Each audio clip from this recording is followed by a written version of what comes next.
Hey guys, hope you're all well. In today's video, I wanted to break down the round 9 between Lamont Roach and Gervonta Davis. It was genuinely one of my favourite fights this year. There were these incredibly skillful exchanges, and I really wanted to break that down for you today. Hopefully you can really pick up on things to improve your own close range work. So okay, let's get into it straight away.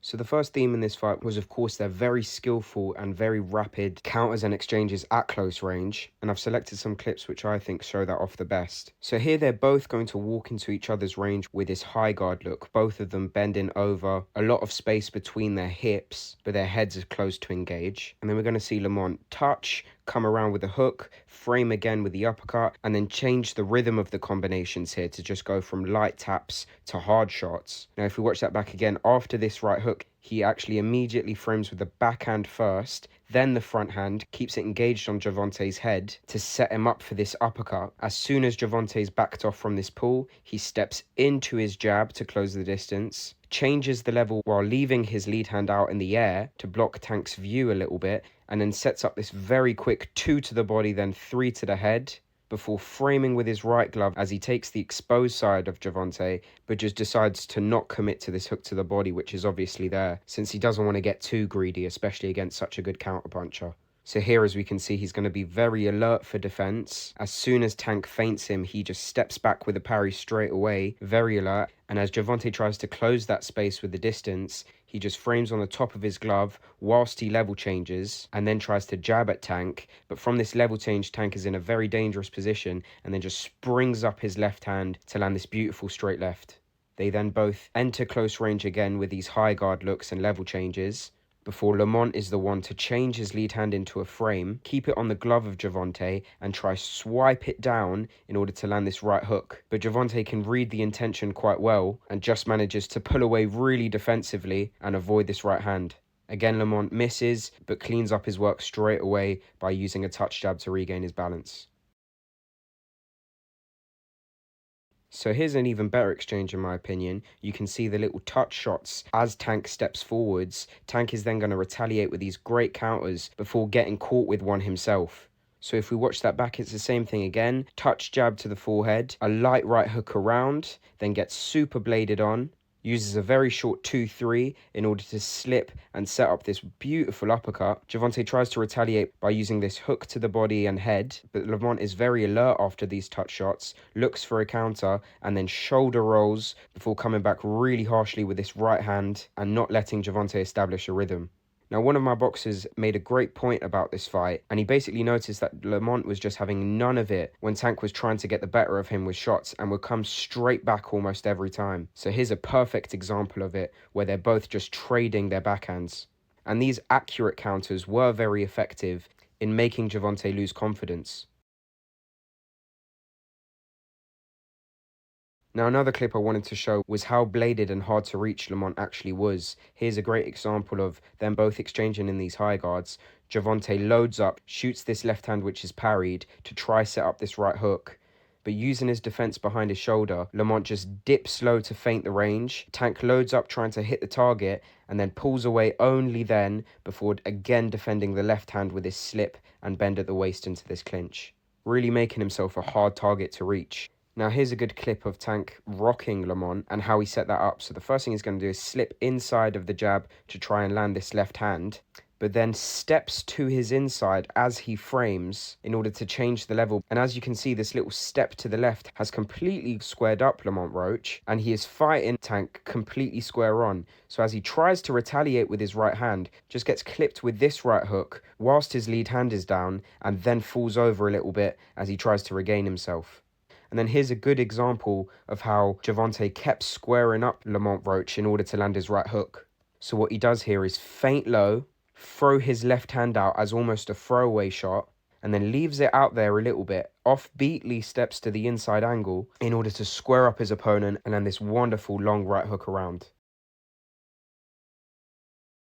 Here's a good example of his strength as he pushes back with his shoulder, widens his base and tries to go for these body shots, being very physically dominant with Tank right now. And then here he's actually going to rock Tank himself. Tank gets super low, trying to disguise his movements as well as possible, but ends up loading up on this left hand, and with his right hand down creates an opening for a really short left hook. And that was the main difference that I was seeing. Just the fact that Gervonta was loading up with every single shot, whilst Lamont was more preoccupied with countering with smaller ones. So here's a good example. They both fight a little bit to stay bladed. Lamont steps back, sees the left hand coming because it is quite loaded up, even if it's insanely rapid, and then just parries it very quickly while leaning back, and barely any telegraphing with the elbow, just manages to capitalize with this right hook over the top.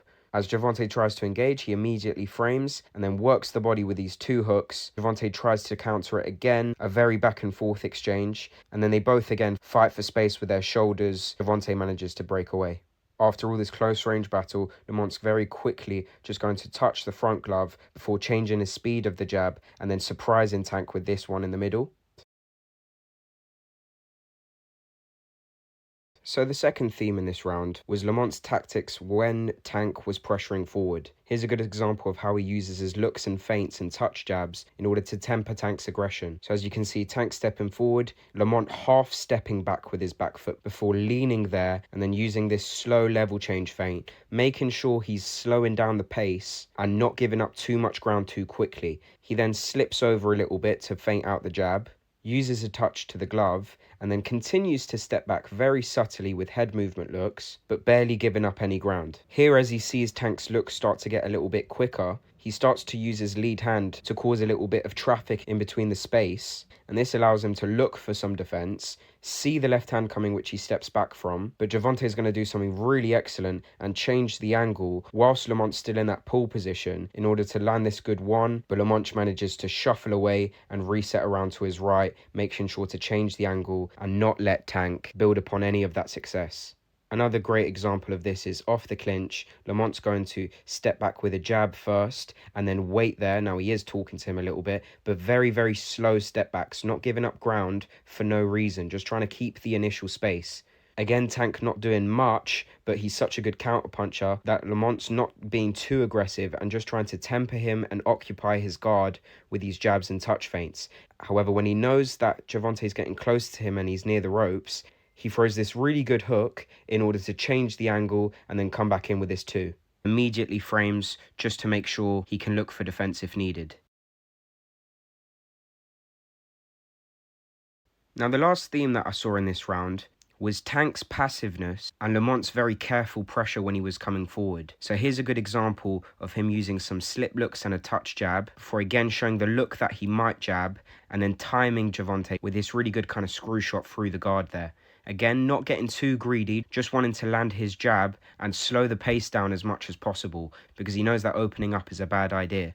Now he continues with these sort of block looks here just to make sure he's staying alert, and then uses this wonderful jab feint into an uppercut feint to try and land this hook, but Gervonta manages to reset just in time really well. Here again, he's coming forward, using some head movement looks, trying to bait out a reaction from Gervonta. Gervonta is going to slip inside, Lamont's going to pull back, and funny enough, the obvious looks aren't enough to make Tank bite, but this passive one does. He shoots his left hand. As Lamont's in this position, he's looking for a counter, so he sees it coming, parries it, changes the angle immediately with a sort of frame to make sure he knows where Gervonta's head is, and then lands this wonderful right hand as Gervonta tries to pivot out. Now he's walking him down, again not being greedy, showing off that slip feint to show he might jab, leaning over with his high guard, showing some head movement looks in a very slow way. Again, coming up with the jab in between Gervonta's gloves, and then using these touch jabs to set up this nice little body shot here. Now, you might be asking, why is Gervonta being so passive? It's obvious he's a good counterpuncher, and Lamont has to respect the distance. But really, it's only through being this passive that Gervonta manages to land his counters, because people start to get very comfortable against him. Now, I don't think he was actually expecting Lamont to slow the pace down so much against him, to the point where he really didn't have many countering opportunities. Here Lamont feints really well before coming in with the right hand and pivoting off. And Tank's going to walk around to his left, back into the centre, keep raising his guard, and as soon as he feels the touch jab, springs out his left hand straight away in a counter and stepping around Lamont with this good two in between before trying to land this three. But it's not really there, so he settles for a hook to the gloves instead. Now, he couldn't have set up this counter without 90% of the touch jabs from Lamont just being defended instead, because he's lulling him into a relaxed state by not countering each time. Anyway, that's the end of the video. I really hope you enjoyed it. Hopefully this makes you understand the fight a little bit better. I really recommend watching it again, and I'll see you guys for the next one. Take care, guys. Happy training.